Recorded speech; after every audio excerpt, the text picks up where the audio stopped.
श्री स्वामी समर्थ. श्रद्धा. कपाळावर बुक्का लावलाय तो पुसून टाका. तिरुपतीच्या देवळात विद्वान ब्राह्मण श्रीनाथ शास्त्री नित्यनेमानं रोज विष्णू सहस्त्रनामाचं पठण करीत बसत असत. शास्त्री बुवा अत्यंत गरीब होते. घरात 18-20 दारिद्र्य नांदत होते. मुलांच्या अंगावरचे कपडे फाटलेले असत. शास्त्रीबुवांची पतिव्रता पत्नी ठिकठिकाणी विरलेल्या फाटलेल्या लुगड्याला गाठी मारून नेसायची. रोजचं दारिद्र्य ते कसंबसं सहन करायचे. पण सणवार आले, दिवाळी आली की दारिद्र्याचे हे काटे त्यांना अधिकच रक्तबंबाळ करू लागायचे. आसपास शेजारी पाजारी दिवाळीची रोषणाई व्हायची.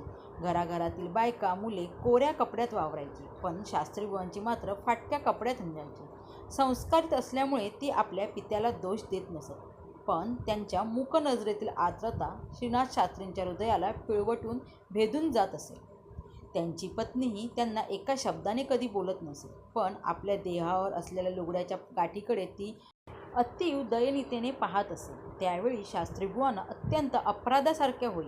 आजचा दिवसही सणाचा, दिवाळीचाच होता. घरातील दरिद्राच्या दर्शनाला कंटाळून पहाटेपासूनच श्रीनाथ शास्त्री तिरुपतीच्या मूर्तीसमोर बसून विष्णू सहस्त्रनामाचं एक एक नाम वाचत होते.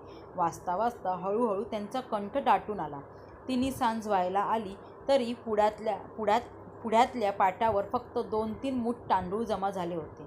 मुलं सकाळपासून उपाशी होती आणि रात्रीच्या जेवणासाठी हे जमलेले तांदूळ कुणाच्याही दातीओटी लागण्यासारखे मुळीच नव्हते. शास्त्रीबुवांच्या मनात विचार आला, इतकी वर्ष आपण उपाशी पोटीसुद्धा परमेश्वराच्या नामस्मरणात कधीही ना खंड पडू दिला, ना कधीही आपलं चित्त विचलित होऊ दिलं.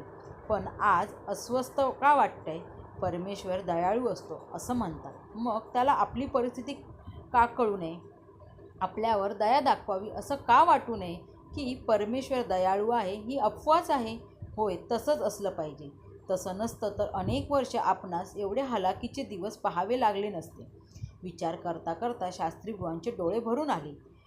पुढल्या पोतीवर अश्रूंचे थेंब टपाटप पडत होते. त्यातला एक अश्रू पोतीवर एका शब्दावर नेमका पडला. शास्त्रीबुवांनी डोळ्यातील पाण्याच्या पडद्याआडून त्या शब्दाकडे निरखून पाहिले. तो शब्द होता दयाघना. त्या शब्दाकडे बघून श्री शास्त्री उपहासाने हसले. जवळच एक कोळशाचा तुकडा पडला होता. तो त्यांनी उचलला आणि त्या दयाघन शब्दावर फुल्ली मारली. त्यावेळी श्रीनाथ शास्त्रींच्या घरी कोणती घटना घडत होती याची त्यांना सुतर्मही कल्पना नव्हती. त्या तिन्ही सांजेला श्रीनाथ शास्त्रींच्या घरासमोर डोक्यास काटेवाडी पद्धतीची पगडी बांधलेला सत्तेच्या चेहऱ्याचा तरुण येऊन उभा राहिला होता. त्यानं आपल्यासमवेत 8-10 बैलगाड्या भरून सामान आणलं होतं. ते सर्व सामान त्यानं शास्त्रीबुवांच्या घरासमोर उतरवलं. शास्त्रीबुवांच्या पत्नीजवळ त्यांना एक मखमली कपड्याची थैली दिली. त्या थैलीत सुवर्णमुद्रा होत्या. निघताना त्या तरुण शास्त्रीबुवाच्या पत्नीजवळ कसला निरोप दिला? श्रीनाथ शास्त्रीबुवा अजून तिरुपतीच्या देवळात बसले होते. अश्रूंनी पुढ्यातील पोती भिजत होती. इतक्यात त्यांच्या डोळ्यासमोर नव्या कोऱ्या कपड्यातील त्यांची मुलं येऊन उभी राहिलेली दिसली. शास्त्रीबुवांना आश्चर्य वाटले. आपल्या मुलांना हे नवे कोरे कपडे कुठून आणले असतील या प्रश्नानं ते साशंक होत मुलांच्या अंगावर ओरडले. काय रे, कोणी दिले हे कपडे? कुठून चोरून बिरून आणलेत की काय? दरिद्र माणसांना वैभव नेहमी पाप केल्याशिवाय मिळत नाही असंच वाटत असतं. त्यामुळे चोरी केल्याशिवाय आपली मुलं नवे कपडे घालणारच नाही असं क्षणभर का होईना पण गृहीत धरल्यामुळे श्रीनाथ शास्त्री ओरडले होते.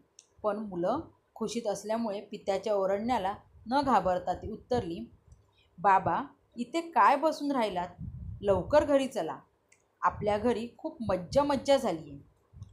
श्रीनाथ शास्त्री घाईघाईने निघाले. घरी येऊन पाहतात तर काय, घरभर दिवे तेजाळत होते. सर्वत्र उदबत्ती धुपाचा सुवास दरवळत होता. एवढे दिवे लावायला तेल आलं कुठून? विचार करत असताना नवे कोरं रेशमी लुगडं नेसलेली त्यांची पत्नी त्यांच्या स्वागताला आली.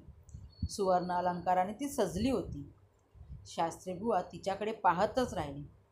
त्यांनी विस्फारित नजरेने तिला विचारलं, एवढं सगळं वैभव अचानक कोठून आलं? काठे वाढवून 12 बदी घातलेला एक व्यापारी आला होता.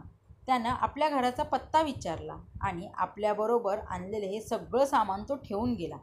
जाताना तुम्हाला एक निरोप देऊन गेला. शास्त्रीबुवा पत्नीनं जे घडलं ते सांगितलं. काय निरोप दिलाय? श्रीनाथ शास्त्रीने अत्यंत उत्कटाने विचारला. त्याने निरोप दिलाय की शास्त्रीबुवांना म्हणावं, पोथी वाचता वाचता कोळशानं माझ्या कपाळावर त्यांनी जो बुक्का लावलाय तो पुसून टाका. कुणाला बुक्का लावलाय तुम्ही? पत्नीने गोंधळून विचारलं. क्षणार्धात श्रीनाथ शास्त्री सद्गतीत झाले. पत्नीच्या प्रश्नाचं उत्तर न देता कमालीच्या घाईने ते देवळात परत आले. त्यांनी पटापट पोथी उचलून घट्ट हृदयाशी हळूवार उघडली आणि पानावरच्या दयाघना या शब्दावर मारलेली कोळशाची फुली त्यांनी अलगद पुसून टाकली. पुढच्या क्षणी पोथी हृदयाशी कवटाळलेल्या श्रीनाथ शास्त्रींची पावलं घराच्या दिशेने सावकाश पडू लागली. श्रद्धा असली म्हणजे जगात कोणतीही गोष्ट अशक्य नसते. अवधूत चिंतन श्री गुरुदेव दत्त. श्री स्वामी समर्थ.